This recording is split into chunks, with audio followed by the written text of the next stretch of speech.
Welcome to the High at 9 News Hour, where you will hear from cannabis industry experts and professionals from around the country talk about important topics while shining light on global issues and discussing cannabis as it relates to politics, regulation and reform, data and technology, science, research and medicine, family and parenting, art, celebrities and entertainment, fitness, sports, mental health and wellness, and plant-based medicines and entheogenics. Together, we are building a stronger community, fighting the stigma and creating change. With your hosts, Jason Beck and Rico Lamitte, joined by special industry expert correspondents from around the country, and daily antics brought to you by cannabis.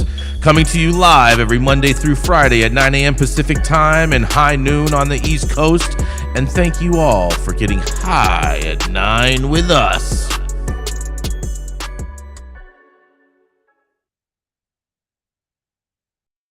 It's Tuesday, December 6th. Today is Mitten Tree Day, National Gazpacho Day, National Microwave Oven.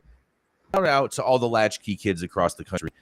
St. Nicholas Day, National Miners Day, and National Pawnbrokers Day. Thank you for joining us and getting high at 9 with us. It's also high noon on the East Coast.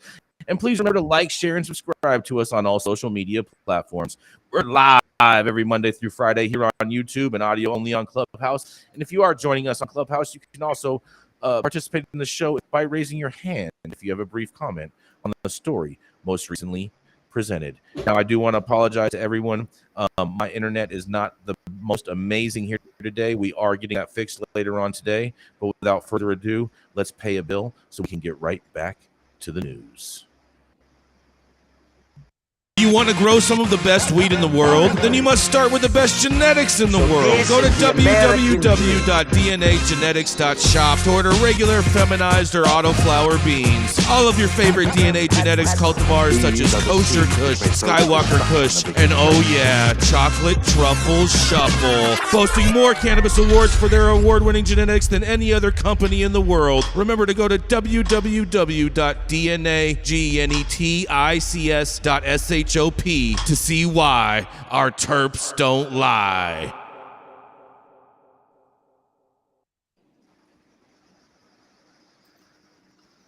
Oh, what's happening, everybody? Good morning, Rico. How are you today? I'm doing excellent, man. How are you doing? Yeah. Can you turn your volume up a little? It's better. A little bit. Better. You got higher? Better. Higher. Higher. Higher, Jason. Higher. Yes, it is high at 9. We need to keep it higher. Let's do this, man. Yes. So coming out from the doldrums of West Hollywood, it is Jason Beck, the industry's longest continuously operating retailer, the ivory to my ebony, my photo negative himself, the Republican warrior of all things cannabis. Come to the stage and delivering the story that we've all been waiting for on this beautiful Tuesday morning. Mr. Jason Beck, what do you have for us, my man? Oh, yeah, that's right, Rico. Oh, my goodness. Do I have a doozy for you guys today? Okay, I hope everyone is ready because the financial industry is all shooken up today in regards to this. Because weed shops switch to cash after a cashless ATM crackdown. That's right. Marijuana shops across the U.S. are rushing to find alternative ways for customers to pay after networks that supported a popular workaround to the banking system began to shut down last week. That's right. Cashless ATMs, also called point of banking systems, cannabis buyers to use a bank card instead of cash. The method had involved to get around the fact that credit card companies and banks don't want to get involved in marijuana transactions because the drug is federally illegal. But such technology made pop purchases look like ATM withdrawals coming from different addresses, such as a neighborhood, as Bloomberg reported in April. At that time, the transactions were likely to move about $7 billion past the usual money laundering controls of the bank system this year, or about a quarter of all U.S. cannabis sales basically. So now the system is faltering because some of the largest processors of ATM transactions, such as NCR's Columbus Data Services, have turned off the ability of processors to use their service, according to 3 people familiar with the issue, who asked not to be named, discussing private information. Industries in Arizona, California, and Massachusetts have all experienced edges, according to employees who are recommending that customers use cash. Large dispensary chains of multi-state operators also said to be affected as well. Curaleaf, which had said last April that it processes around a third of its transactions through cashless ATM locations, it was unable to accept bank cards. Curaleaf also declined comment. It's an important time for the cannabis industry, where stocks have fallen sharply in the past year over a lack of political momentum, ongoing concerns of competition from the black market, and questions about health risks of THC. The industry has been hoping this month the legislation known as safe banking could pass, giving it more access to the banking system. This is a pivotal point in cannabis. Ryan Hamlin, CEO of payment technology provider Patti, said of the shutdown, there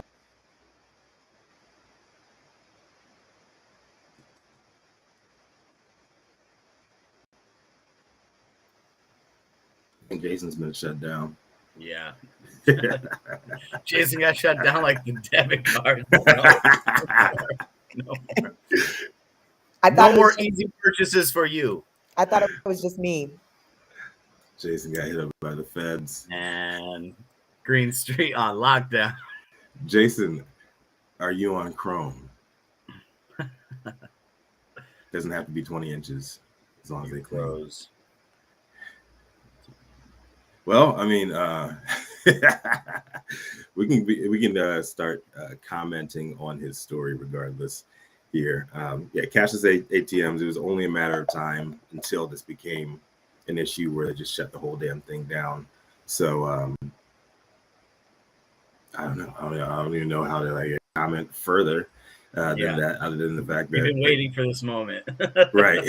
And today is the day after years of abuse from all the cannabis retailers.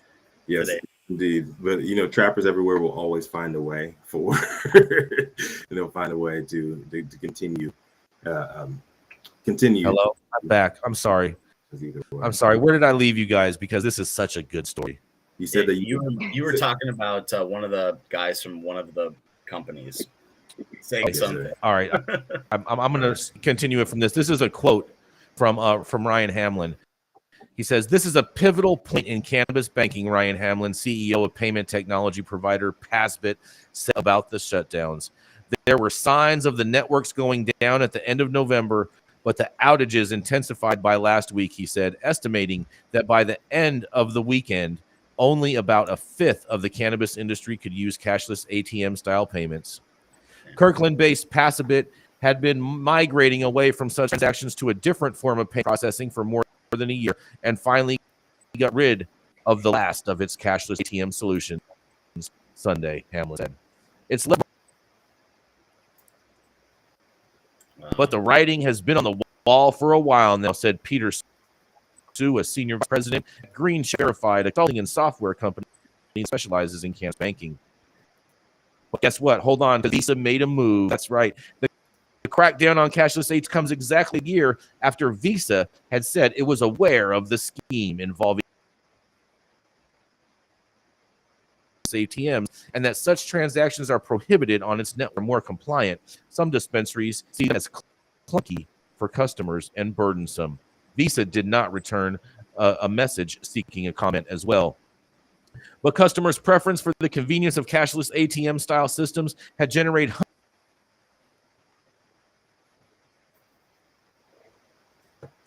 also got customers reimbursed by their banks. Jason, for the fee. Jason, it's bad. Again? It's bad. Oh, we hear every other word, my brother. Hold on. You know what? Yeah. We'll try something else. Rico, let's go. Rico, we're going to move over to the dope dad himself, Rico Lamitte, who loves to do daddy daycare, play with macaroni shells and paste, and oftentimes loves to disagree with me in regards to safe banking and safe banking plus. That's right, it's none other than the dope dad himself, Rico Lamitte. In response to that, I do not disagree with you on safe banking plus. I think safe banking is trash, but the original, I like to call it safe banking minus. But moving on, Jason, from the sporadically talking head that you were this morning.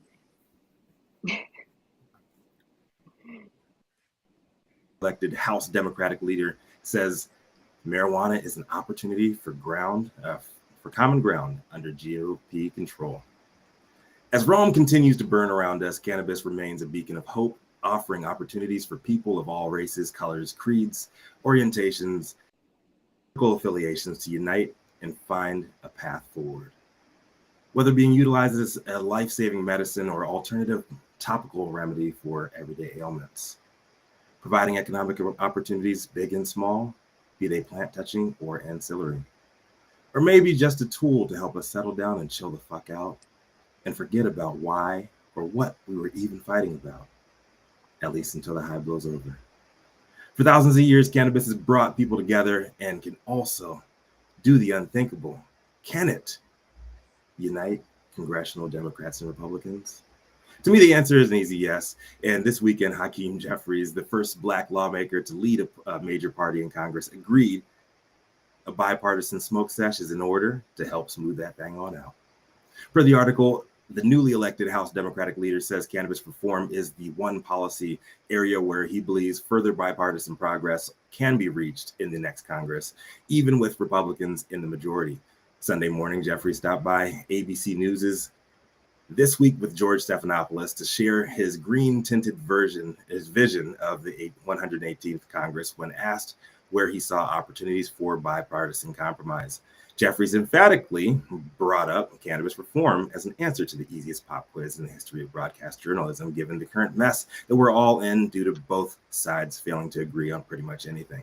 He cited his work with Republican Dave Joyce of Ohio in introducing the PREPARE Act this year as a means to prime the federal government for the move towards broad legalization.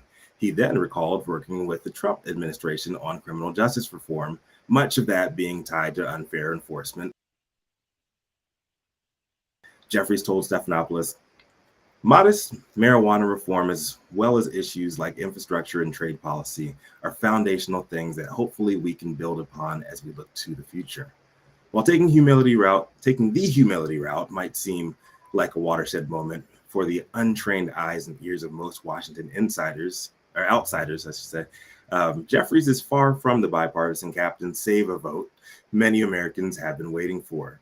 The Brooklyn natives' own Democratic Party that completely fumbled the bag after multiple opportunities to move forward on cannabis legislation, most notably over the last 2 years when they had full control of Congress and President Biden refused to even utter the word cannabis before delivering a toothless word salad pardon announcement to free absolutely nobody, and just might become the all-time greatest bait and switch October surprise of our lifetimes. The common ground remarks also an easy statement to make when House Majority Leader Kevin McCarthy historically has been against cannabis proposals, but he actually supported safe banking during the last House vote, challenging Jeffries' rosy response on bringing people together. Stephanopoulos asked him about the first session as Democratic leader being met with cold words from another pro-cannabis stalwart in the Senate, the supervillain himself, marijuana Mitch McConnell. The leader is a past election denier who said in 2016 election was illegitimate, suggesting that we had, quote, a fake president, he said. These are actually words that came out of Jeffries' mouth while speaking in official capacity from the House floor, and fuel for fair comparison to Republican radicals who've similarly challenged Biden's legitimacy. He danced around a direct answer to the question, saying, it's unfortunate Republicans are focusing on him while Democrats are looking to move forward, much like the boilerplate response used by Republicans when in the same position. Sounds like more of the same to me. Well, I'm happy we finally have the first Black House leader.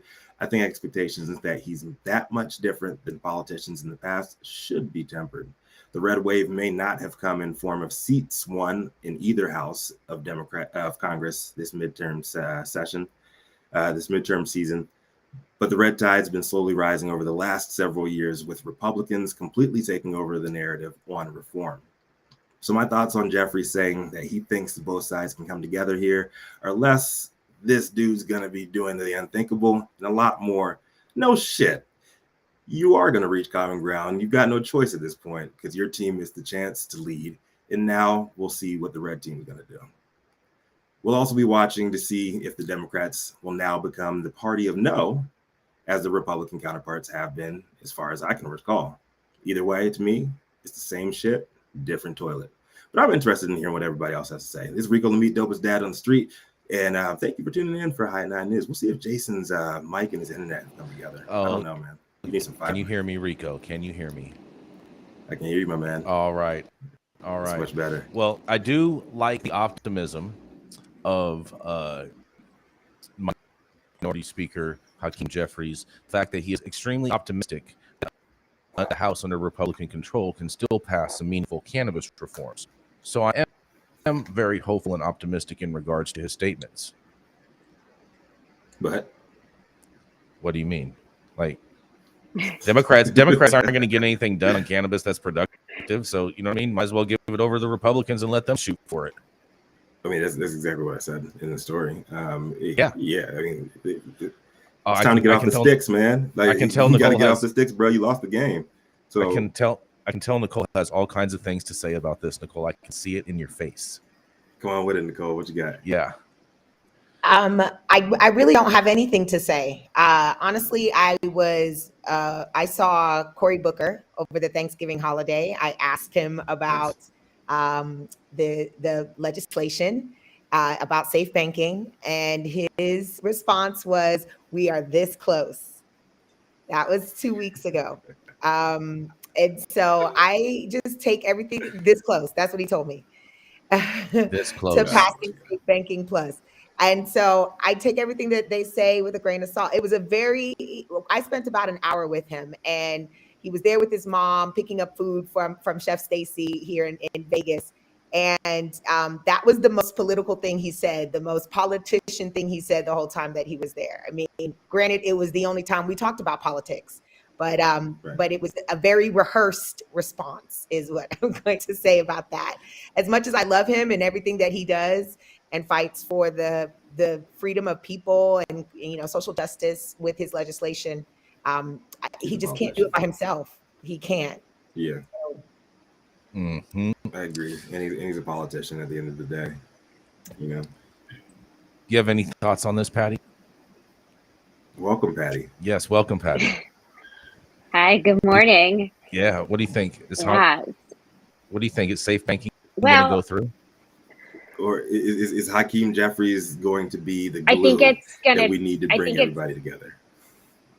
Yeah, you know, it's interesting because I feel like we've been hearing this for so long, right? Like, how long has safe banking is like almost going to go through and then it doesn't. And, you know, I guess from my perspective, just being a little old school in this industry, even like before like Measure Z and, you know, Prop 215 were passed, like this is, I think it's going to be ongoing. And I think there's going to be a bunch of nuances that we're not going to like, just like in Prop 64. And I think it's going to be laying a foundation and then with a bunch of workarounds, you know, like how are we going to get the workaround? What is it going to look like? And I stay positive because I think that, you know, as owning a few retails myself, we need safe banking. I mean, we need to minimize crime. We need to have good alternative solutions. It makes reconciling books easier. There's so many things that I stay positive about, but is Cory Booker going to do it? I like him. Let's see. Let's see. Yeah, we need to do all those things, and we also need to let people out of prison. I mean, it's just that simple. Yeah. We can't do all those things and without having the conversation about letting people out of prison. You're 100% correct. Yeah, absolutely. I think it's selective. It's just we live in this bubble. It's like, you know, we say, hey, we don't have these tools, we don't have these resources, we're getting overlooked, we're getting marginalized. But the fact is, there's some big banks that are allowing banking, and some producers, some, you know, retailers, vertical operations have relationships with those banks. They are willing to, you know, overlook the, you know, the know your customer rules that are set forth, and they're insured from the FDIC, and they're willing to take that risk because they understand, you know, how their fractional reserve banking is going to be benefited by all this cash, right? So that's the real deal. So until people like Cory Booker convince these other bankers that this influx of cash is going to help them invest into all these different things and to, you know, to provide more fuel for their scheme, right? Because that's the whole deal. Then we're going to have it on a much larger mass scale. For now, you have to get in where you can, and I'm sure there's flexible solutions. But at the same time, you know, the best part of that article was Joe Word Salad Biden. I think that was the best part about that whole entire article. Word salad. Well, I'm going to free all the prisoners in the world. I'm free all the prisoners in the world who got arrested on federal crimes. It's almost like a Saturday Night Live sketch comedy watching him. It is. It is. I think it's safe to say that a lot of solutions are switching over to credit unions. You know, a lot of cannabis companies are just using credit unions because they're not FDIC insured. And it's been a good, I mean, so far it's been a good run. So we'll see how that works. And I think it should be noted, like, I think it's like the National Credit Union Association, like last year, came out and publicly supported Safe Banking Plus. They said that they need Safe Banking Plus needs to be moved forward. Jason Plus, not the original. Fuck the original. Just pass safe banking already, okay? Whatever form you want to do it, as long as it has safe banking in the name, just pass it already. We've been dealing with this for too many years. There's far too much crime. That cannabis businesses are targets because of this not being passed, and we need something done immediately. And Nicole, that's not true. Hold on. It is true. Cannabis businesses are not being targeted because it's not being passed. Like all it is because they know that there's high levels of cash involved. It's a high probability. It's like a lottery ticket. If you get a lottery ticket that says one in every two tickets is a winner, okay, right? And then you get another lottery ticket that says once in every five is a winner. But right now we're at 1 and 2. Not alone. Cannabis is not alone there. Like all cash businesses, period.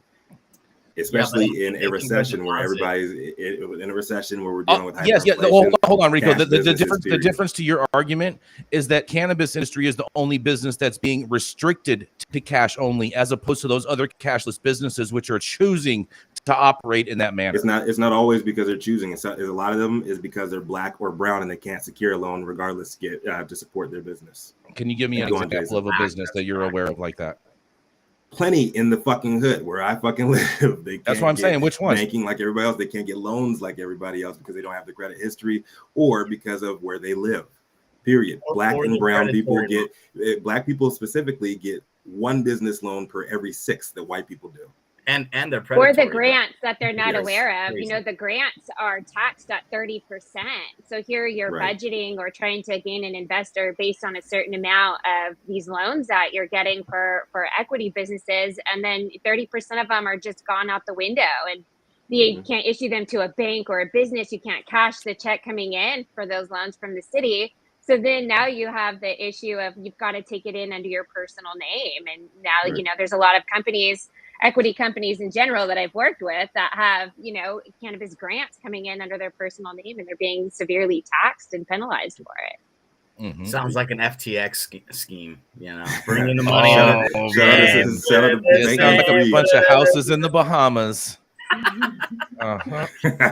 No proper accounting of it all because, you know, that's how it goes. No, well, since we're talking about accounting, I do want to read this in regards to my story, and then we're gonna hop to the break and pay a bill and all that good stuff. So Jason, on your story, since you are like less broken up now, could you like briefly summarize that? We had a couple of requests for that in the audience. Just give a brief summary a brief summary of my story. Well, basically what's happening is there's a nationwide crackdown going on cashless ATMs because they are not financially compliant as far as the reporting in regards to financial transactions or what the government dictates as appropriate or compliant.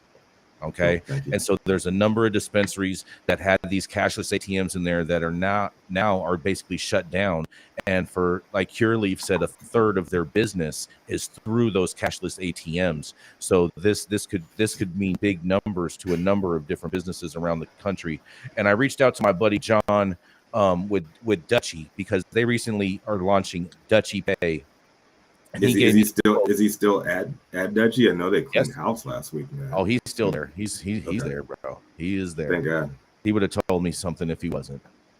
But he says in a quote, he says, "This is another and probably the most vivid example of some of the unique challenges that face cannabis operators.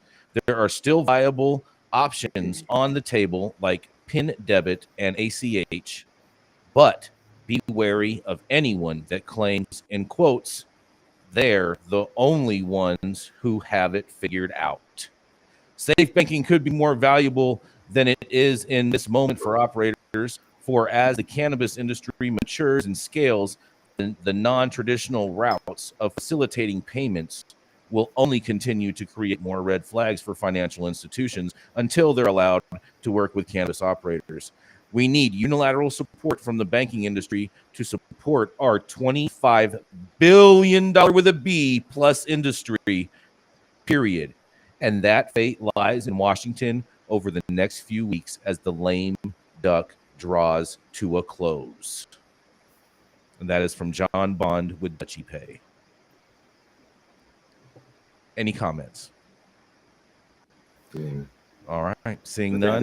I think you missed most of our comments from that. We were all just pretty much agreeing that it was only a matter of time until cashless ATMs were going to be squashed out. And, exactly. People will find another way around the system. There's always loopholes. 100%.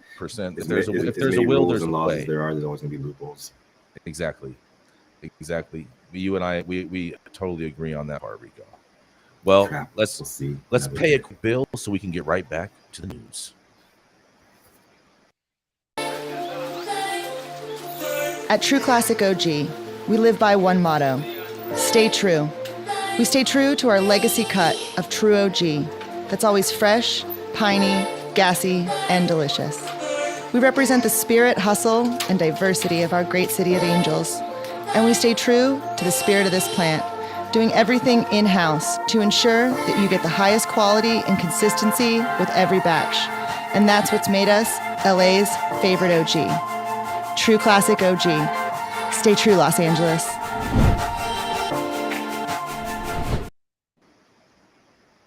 The thoughts, opinions, and shade thrown on High at 9 News are those of individual speakers and not those of any other speaker or its followers. The statements made do not constitute legal or accounting advice, and our speakers make no representation regarding the legal status of any substance in any country or territory or of any authorities. The views expressed in this room do not establish any fiduciary responsibility or relationship. Our sponsors do not imply or constitute any endorsement, bias, or the expression of any opinion whatsoever on the part of any speaker on stage. If you are an easily offended person, you're probably better off watching Morning Joe.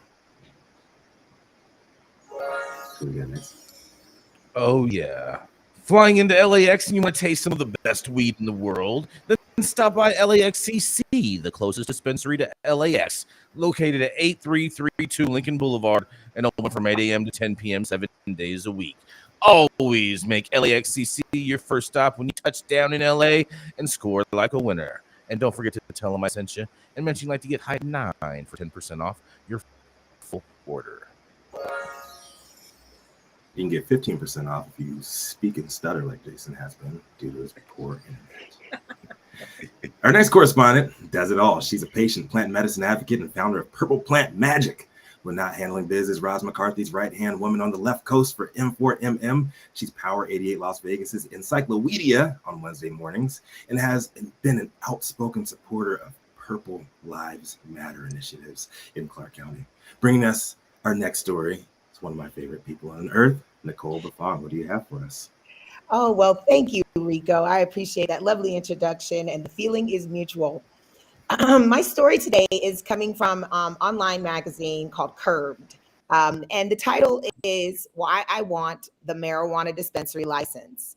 New York is trying to build a drug industry the right way. So in March 2021, then Governor Cuomo signed the Marijuana Regulation and Taxation Act into law. Suddenly, the green rush for dispensary licenses was on. A year later, Governor Hochul announced a unique plan to prioritize granting licenses to business owners who had been adversely impacted by the war on drugs. Even for the smell of it, we were harassed by police, says Hector Guerrero, a cybersecurity analyst who was first arrested for marijuana possession at the age of 17. Noob Guerrero's family business is one of 36 outlets that were approved last month to open brick and mortar dispensaries. The Cannabis Control Board plans to issue a total of 175 licenses in the coming months. Here, some applicants on their high hopes. That's what this article is about, what these individuals, particular individuals that were awarded, where their stories come from. One dispensary owner, the name of the dispensary is called Mellow Times, and it will be in the Bronx. He says that whenever an Office of Cannabis Management event takes place, we are there. If they're in Brooklyn, I'm in Brooklyn, learning. If they're in Queens, I'm in Queens, learning. Manhattan, I'm there. Wherever Tremaine Wright, chair of the New York State Cannabis Control Board, is, I'm there. She even joked, "You're stalking me." I was like, no, I just want this license. I want you to remember me. When my application comes across your desk, just approved, okay? I thought that was interesting. Another story that is really touching, this brother is 36 years old, Cos Marte, and his dispensary is called Con Bud. I have a business called Con Body, where we hire formerly incarcerated people as trainers. In 9.5 years, I've hired over 50 people coming out of the prison system and have a zero recidivism rate. I want the shop to tell our story. Maybe have the shoppers take their mug shots and put them on the wall. I even want the Con Bud design to mean something. So the B, we made it look like a number 13 to represent the 13th Amendment. Another one that really liked, and this article you can find on Curb. The link is is up in the chat. From the age of 10, another one. This gentleman is 52 years old. He's a contractor by day. Kyle Miller. His dispensary is going to be called Two Buds, and it's going to be in the Bronx. From the age of 10, I was bagging marijuana in the house with my stepfather. Then I would steal from him, sell some on the streets. I just wanted to buy a mini bike or a scooter. Later, I needed capital for my contracting business and didn't qualify for a conventional loan, what we were just talking about. So I said, I'm going to do what I got to do. I ended up serving 119 months and just got out in January. Serving time was the hard part, but if they give me the license, then it's bittersweet. I'll feel as though it might have all been worth it. Another one. Llewellyn Lou Cruz, he's 48, and he rents cars to Uber drivers. He says, I studied the game for 10 years before I got into it. By the time my cousin and I started our delivery service in the 90s, we knew how to move. We've been wanting to come out of the dark and into the light. New York's finally giving us an opportunity to do that without being persecuted.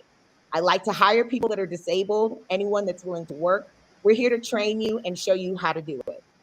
So I just thought that listening to these people's stories, there's more stories in the article. I highly recommend you read it. Everybody is watching New York. Everybody is watching New York. I'm so grateful that my sister and fellow advocate, Dashida Dawson, is head of the cannabis director, the cannabis czar for New York City right now. I know with her mindset and her activism that if it's up to her, they're going to do it right.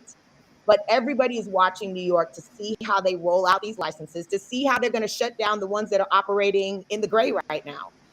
And I hope that some of these stories, I can't wait to shop at some of these dispensaries. There's another one that these two brothers said they're only going to have Black women brands in their store. And that is going to, I know, bring and draw an audience that that is going to be unique to New York. So I'm excited to see what happens. I'd love to hear what my other fellow correspondents think about this article and these stories and how we're going to see them come to life in a brand new market like New York State. Thank you for covering the story, Nicole. I'm torn on the New York industry. I love their optimism and everything. We had all of that out here as well in California. I think it's going to be a shit show. Like that's just me keeping it a buck. I think New York City, to be exact, is like LA, just vertical. It's a lot more condensed. It's the full vert. I see what you did there, Jason. Yeah. I like hearing the optimism of these stories, but it echoes greatly to what we heard right before legalization dropped and the first licenses, or the first provisional licenses dropped here in LA. And I hope they do better than we did. That's it. I mean, I read another article that was talking about the enforcement, so I'm glad that you brought that up, Nicole. And what New York is talking about, what they're talking about in Albany, is a $2,500 fine for selling cannabis out of your store without a license. So you know what that is going to do. All that's going to do is going to make it to where a bunch of stores aren't going to be able to afford that $2,500. Okay, that's just reality. But there's going to be like one store on each block that everybody pays into, and everybody is, you know what I'm saying, on that block is selling out of. And that's going to be the main stuff. And they're going to be able to pay that $2,500 because they're going to be doing 20 racks a day, no problem, just on that block. You know, 100%. All tax free. And it's going to be seen as a tax. yeah, it's a block tax, exactly. It's a block tax, bro. This, I mean, I don't know if you remember this, Patti, but back in the day, the city of Oakland, Ken Estes had a store in Oakland, and that store got so popping that the city wanted to close it down, and they were saying that he couldn't operate and whatnot, and the city started going in there and fining him $500 a day. $500 a day when you're doing $40,000 a day in your store. No, that's wrong. We were that upward of $500 fine. 75, 80K a day. Yes. Yeah, we were like 80K a day on a slow day. So, you know, $500. Hey, I remember back in 2017, like right when cheaper than the taxes we pay now. Exactly. Yeah, right before Measure M passed, like we had stores that were our clients that were like literally doing between 80 and 110, like on the daily. Like shout out to Anaheim, like religiously, yeah. Oh, bro, this was before. This was back when like Larry had the third floor, and that was like the machine of all machines. Yeah, and I remember sitting on the floor was great. It was so fun. I remember it was right like across the street, like diagonal from the third floor. Yeah, it was like the first floor was just your intake area. Second floor was actually where they had a grow, and they had that was where the money room and everything was.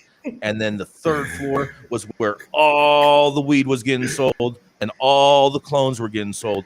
And that place had, man, oh my God, like nonstop. It was like the Staples Center, but an event every day. I remember like one of the shops that we were working with, they actually had a safe that they kept open. And it had a certain amount of cash in there because they knew they were going to get raided like once. Oh no! Every couple of weeks. This place, I'd been in the third floors.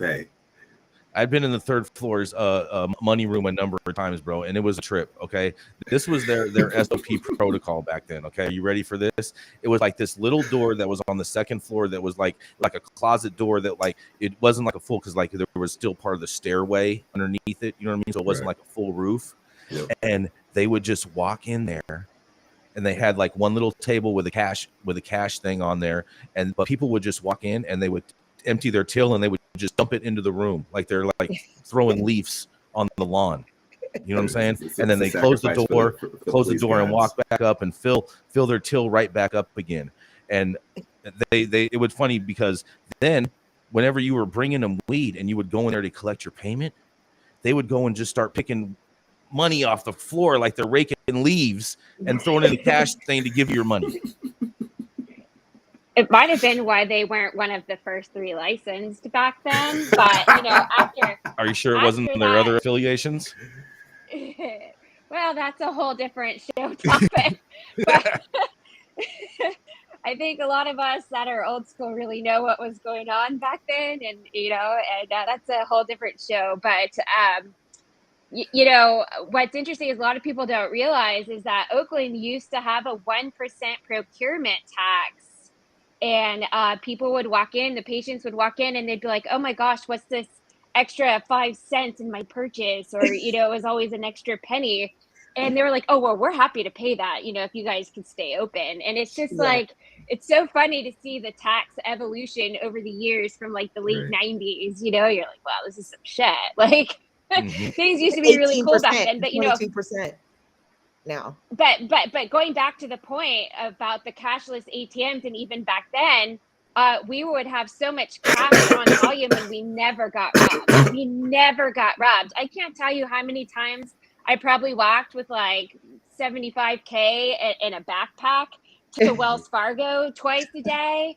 And we were just depositing cash. We were allowed to have a bank account, and we were walking, and we never got robbed. The community loved us. And so it's been it's a whole different ballgame now than what it was then. I think that I'm hoping that they have some really, really experienced advisors. I'm hoping that Dashida has brought in some of the OGs that built the industry here in California, that advise her on how to best do it for New York City. Because I agree with you, Rico, it's going to be a shit show in New York City. Albany, all these other outlying places, it's not going to be the shit show that New York City is going to be. I'm cautiously optimistic. I want them to succeed. Like I 100% want them to succeed. It's a shit show, and there needs to be a lot of awareness about predatory lending with equity groups already in New York as well. I'm hearing a lot about that, and so that's it's going to be a shit show on so many different levels. Of course. Can you say shit? Oops, I said shit on the show. Yeah. I think I wasn't supposed to say that. Sorry. We can say whatever we want on here. It's going to be all right. It's going to be I think we talked about this earlier. Welcome, Patti. Thank you. Welcome to the jungle. You ever next correspondent, Jason? Oh, I thought. Oh shit! It's my bad. Jason Headroom. I'm sorry. Sorry, you guys. We got a lot going on over here today, and lots of different news shit going on. Coming up next.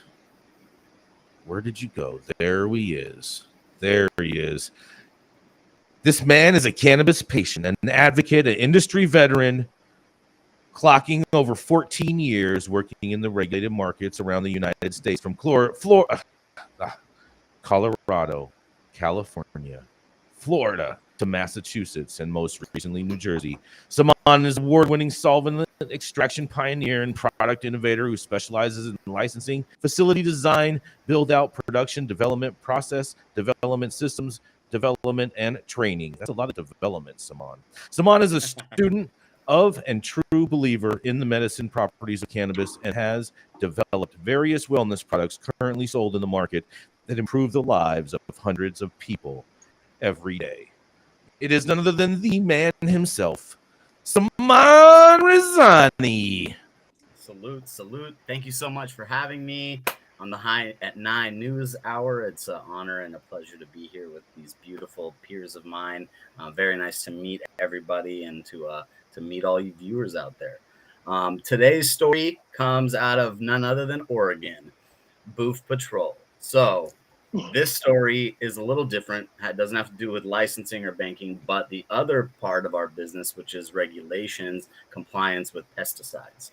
So without further ado, Oregon recalls thousands of cannabis products over pesticide concerns. This article comes from MJ Biz Daily. Oregon regulators issued a recall of more than 22,000 cannabis concentrate products over concerns they might contain pesticides. The concentrates are manufactured by licensed Oregon cannabis companies under the trade names Bobsled and Quantum Alchemy. The State Oregon Liquor and Cannabis Control, or Cannabis Commission rather, OLCC, said in a Friday news release, the recall applies to 9,300 units that were still on the market and 13,600 units that were sold to customers. The recalled products range from jars of marijuana extract, such as live resin and distillate, to vape cartridges and Rick Simpson oil, which is extra bad if it's in medicine that's supposed to help people get better. The OLCC has notified marijuana retailers about the recall and given them instructions about how the products must be destroyed or returned to a licensed supplier for destruction. According to the release, the companies are cooperating with regulators in the isolation and destruction of the potentially contaminated items. The article's short, but I have the actual press release from the OLCC, and I'll go ahead and read that for you guys. The Oregon Liquor and Cannabis Commission has issued a mandatory recall of several marijuana products due to the potential presence of pesticide.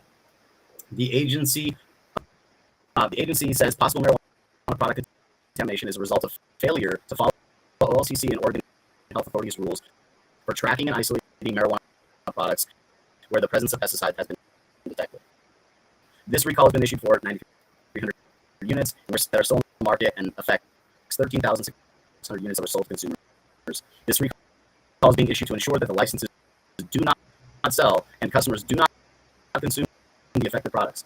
Because OLCC investigators cannot determine if the potential contamination is isolated or is the contamination is isolated or is widespread throughout the product lines. The recall products are concentrated forms of psychoactive THC. They range from inhalable items, jars of THC extract, THC vapes, ingestible form known as Rick Simpson oil or RSO. This recall for the marijuana products identified below, and we have a whole list.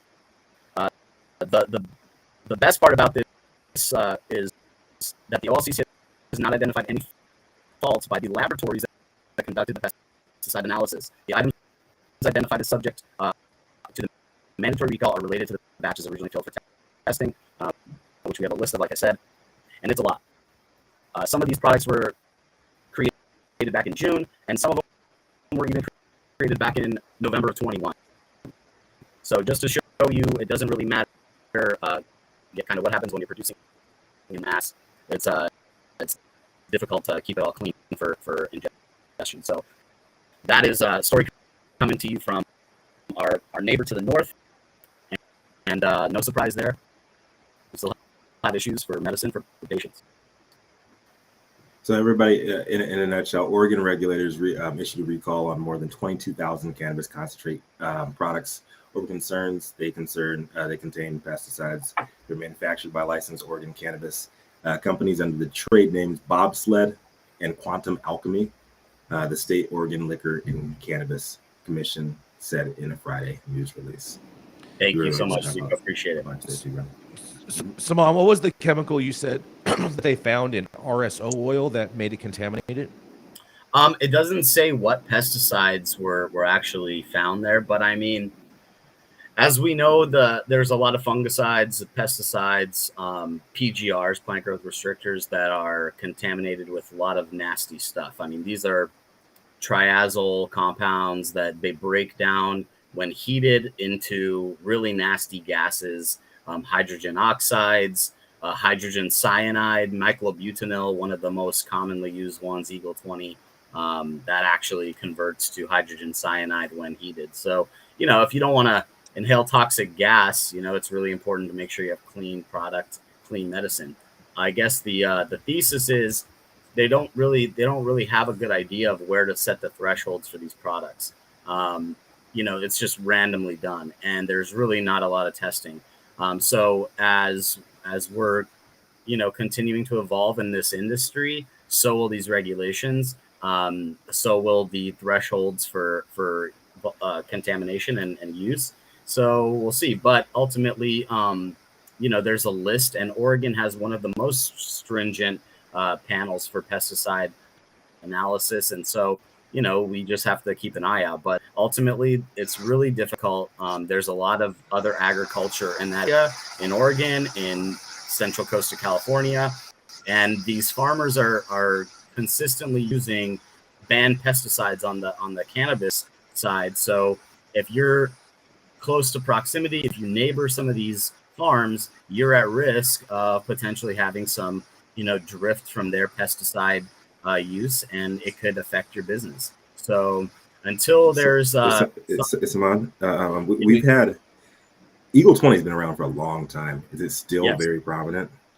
Yes, definitely. I mean, mostly it's used in like wineries and stuff, like on grapes. So imagine Santa Barbara County, where they're growing most of the wine in Central California.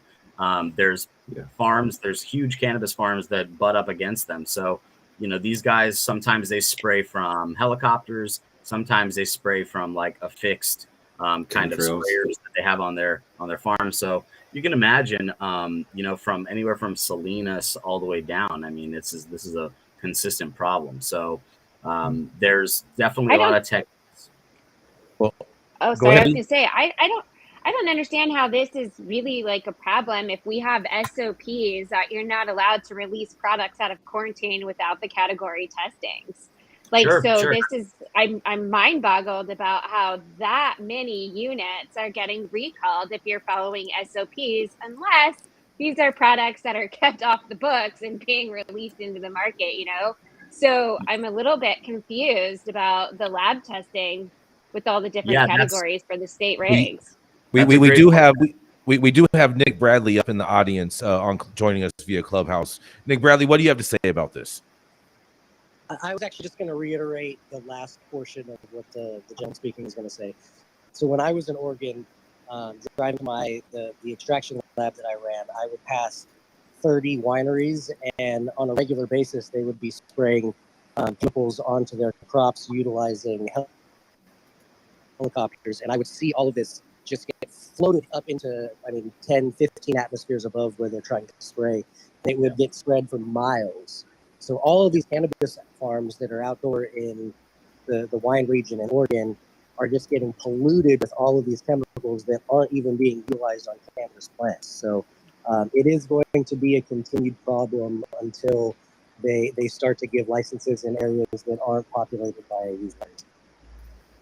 Yeah, absolutely. I mean, the reality is, Patti, to speak on what you were commenting on, half the time these concentrations in the flower aren't as high, and the flower may pass. It's when you go through a solvent-based extraction that you're going to concentrate a lot of those compounds in there, depending on what solvents you're using. But pretty much if you're using butane or ethanol, you're going to pull out a lot of these chemical compounds. And when you're concentrating them, they're just going to be over the threshold, the volume threshold. So that could be a thing, or it could have been an error. That's why I reiterated the part of the press release that said that the OLCC didn't really find any fault with the labs. So they've checked the labs, they've checked their limbs, and they said, look, everything was right. You're calibrating your equipment right. You guys are reading, all of these chromatograms properly, and your math is good. So if they've determined that, then that means that there was something else going on, and maybe some surreptitious moving product around. Who knows? And that's a big concern for consumers everywhere, because no one wants to be, affected by that negatively. So. Right, but it still has to be tested in the form. When it goes out into a new form and it's the final packaging, it's still got to go through the lab. So 100%. If the cultivator R&D is a different spectrum than what the manufacturer is doing, there's still an issue of why wasn't it tested out of quarantine in its final form, right? It could have been, like I said, it could have been something surreptitious that made it through, or did whatever. But that's why these regulations are in place, just for this. And I mean, from a health and safety standpoint, I think it's a good thing. It is a good thing. Yeah, we wish we had less regulations on certain aspects of our industry, but the consumer health aspect is essential. And hopefully there's a better job being done by the labs and the producers and the everyone in our industry. Everyone needs to kind of clean up their act and just make sure they're doing it properly. Yes, indeed. Yeah, consumer safety is important. Thank you for that one. Definitely a great story. Definitely appreciate that, Saman. And thank you. Up next, This highly dedicated, passionate, and goal-driven nursing professional has an extensive background in cannabis over the last 2 decades. She started out working at CARE in Oakland in the early 2000s before leaving to become a full-time nurse, and returned to cannabis during California's legalization phase, personally acquiring 2 retail Type 10 licenses and notching 2 large acquisitions under her belt with notable brands such as Acreage Holdings and Cookies Incorporated. Come to the stage, one of our newest members of the team and flying this thing on home real smooth. I would like everybody to meet Patti O'Brien. Bring us home. Welcome to the team. Thank you. Good morning. I'm excited to be here. It's fun to do a little project with my old school homie, Jason Beck here. So that's really fun. I have a story today out of Minnesota. The title is "The Minnesota Pharmacy Board Sues 3 Cannabis Businesses for Violating Edible Cannabinoid Laws." According to the Pharmacy Board, investigators found packages containing 2,500 milligrams of THC, which is 50 times the amount permitted under Minnesota law. So this story is pretty interesting, and it starts as the Minnesota Board of Pharmacy filed a civil lawsuit Monday against 3 Moorhead-based THC edible businesses and manufacturers. The board, represented by the Minnesota Attorney General's office, is seeking the court's permission to destroy $7 million worth of product.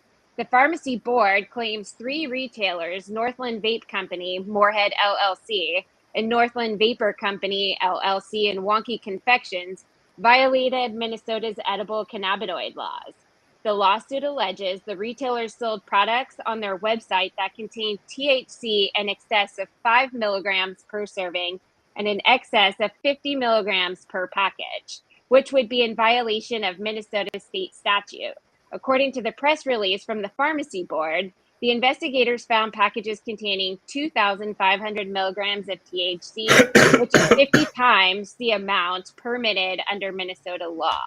The lawsuit also accused the manufacturers of selling products modeled after common gummy bear candies and are quote unquote marketed to children. More than a month ago, the board requested testing results that 3 Moorhead-based THC edible businesses and manufacturers, but according to a criminal complaint filed in Clay County District Court, the Pharmacy Board never even received those complaints. On November 8th, the Minnesota Board of Pharmacy and the Food and Drug Administration found edible products allegedly in violation of state law at a Northland Vapors manufacturer warehouse that matched those for sale on the company's website, including Death by Gummy Bears, Wonky Weeds Gummies, and Wonky Weeds THC Syrup. In a separate visit to the Northland Vapor retail store in Moorhead, pharmacy staff found some of the non-compliant gummies offered for sale. The board also requested a temporary injunction on Monday against Northland Vapor for manufacturing and selling THC edibles that violate state law. Here's the kicker of this story, is that Minnesota has passed regulations for cannabis to use industrial hemp. So I'm a little bit mind-boggled over the whole situation because those milligram amounts would violate the federal farm bill, correct? Yes. So I'm a little, Yes, I'm a they little would. perplexed about why the DA's office is representing the Pharmacy Board. Sounds like a conflict of interest. And then we're talking about products derived from hemp that aren't supposed to contain those amounts of THC. So that's my new story for today. Didn't the owner of the gummy bear company say that they weren't sold in the state of Minnesota? Wasn't that the whole argument? Was like they weren't sold there just because Yes, and Yeah. it just goes to show. Well, that's a bad argument to make, because that just proves that you're doing interstate commerce with a controlled substance then, and automatically convict you of federal time. That's the most dumbest argument. But I mean, I think the point is that it's not being produced. They're saying it's not being produced in the state. It's not being sold in the state. Just because they're incorporated in the state doesn't mean that they're being sold. I think that's what their argument is. Not saying I'm not. Oh, I see what you're saying. You're saying that their corporation, their corporate documents are filed as a Minnesota company, but they're not operating in Minnesota. I think that's what they're saying. But I mean, how are people in Minnesota getting the product? I guess is the question. It's all those counterfeiters, bro. According to article saying the fourth pharmacy entered into the retail store the product and matched it to the site. That's the way I interpreted the article. Okay, yeah. So it's showing up there. It's not being produced there. They don't know how it got there. Genius tactic. Hold on. What if someone in there just happened to order it from their site and then was reselling it in their store? Jason, maybe you should go try to be their lawyer. I'm just saying. They clearly need some help. Yeah, I'm just mind boggled that Minnesota is creating regs that you can sell THC that is based from industrial hemp that's not supposed to contain that amount of THC. So I think this whole thing looks like a shit show. I think there's more than one state looking on the shit show spectrum. It's pretty crazy. I mean, who's not on the shit show spectrum? That's the question. Who's not? Yeah. Thank you so much for that story, Patti. Welcome to the team, Patti and Saman. Big round of applause for them. They did a great job today. Thank you. Welcome to the show. Amazing. Thank you. Such an honor. Thank you guys so much. Much love to all our fellow cannabis audience. Yes, indeed. Thank you all out there tuning in for another episode of High at 9 News. We appreciate you guys sticking with us as we work through the tech gremlins today and also the transition. And Jason Beck promises tomorrow will be better. And he also promised it's 100% on him if it's not.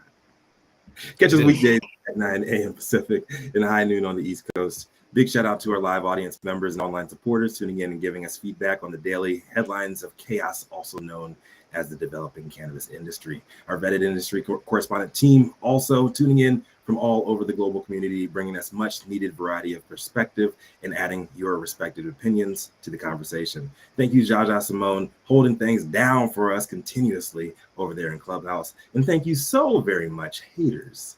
We see and hear you out there and hope you know how much we love you as well. The vitriolic poop perpetually coming out of your mouths, full of nutrients and the absolute best fertilizer to help us grow bigger, faster, and stronger every week. And lastly, Cannabis Sativa, the mother of all Mama Juana, for blessing us with the purpose to read the news each weekday morning. We will always come back to you no matter how long we're gone because we are hooked. What is today? What is today? Tuesday? I have no idea. It's Tuesday, December 6th. 2022. The show's over, and you've all been blessed with today's top industry headlines. We hope it was enough to put in your pipe and smoke that shit at least until tomorrow. My name is Rico Lamitte, the dope dad on the street, signing off. And please remember, when life gives you no place else to turn, you can always turn the fuck up. Jason, you gotta take us to the bridge, man. Oh yeah, that's right. Have an amazing day, everybody. Happy Tuesday. That's right. Play that shit, Adam.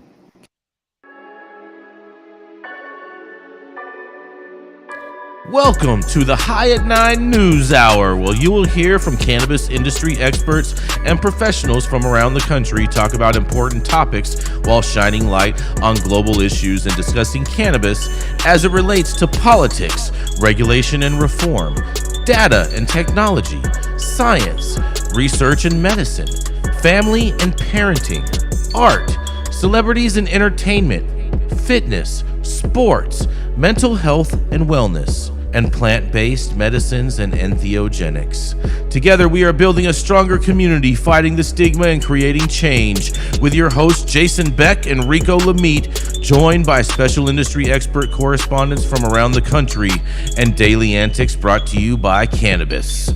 Coming to you live every Monday through Friday at 9 a.m. Pacific time and high noon on the East Coast. And thank you all for getting high at 9 with us.